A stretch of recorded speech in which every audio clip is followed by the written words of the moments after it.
Avant de devenir une véritable star du cinéma français, Richard Anconina s'est consacré au hockey sur glace. Mais un accident qui s'est déroulé lors de l'un de ses matchs l'a forcé à quitter les terrains glacés. Explication. Richard Anconina figure parmi les acteurs français les plus connus en France. Il commence sa carrière en 1977 avec une première apparition à l'écran dans Comment se faire réformer, réalisé par son cousin Philippe Clerc. Quelques années plus tard, il fait partie du casting du film Ciao Pantin, de Claude Berry. Son talent est tel qu'il lui permet de se voir décerner 2 Césars en 1983.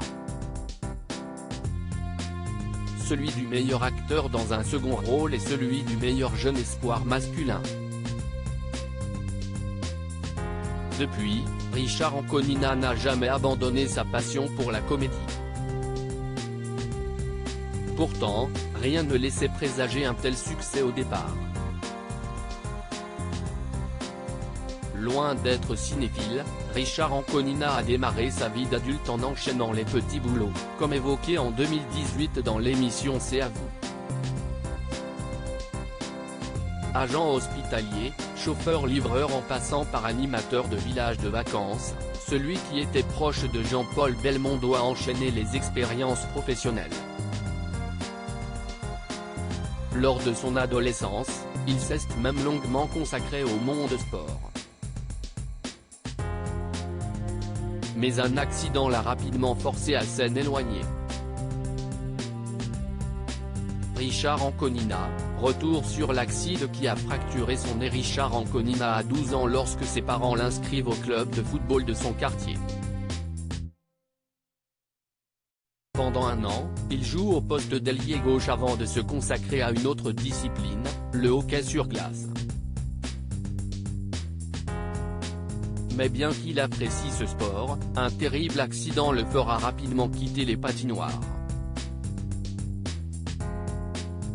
En effet, comme le rapporte VSD, son dernier match sur terrain glacé a viré au drame lorsque Richard Anconina est envoyé dans le décor par un autre joueur. Surpris, l'acteur s'écrase le nez contre une des vitres en plexiglas qui bordent la piste. Résultat, fracture du nez. Son père décide alors de mettre fin à la carrière de son fils. En 2010, cette distinction physique, qui est toujours visible, et son talent ont permis à Richard Anconina d'être nommé parmi les 50 gueules du cinéma français du magazine GQ. Pas si mal.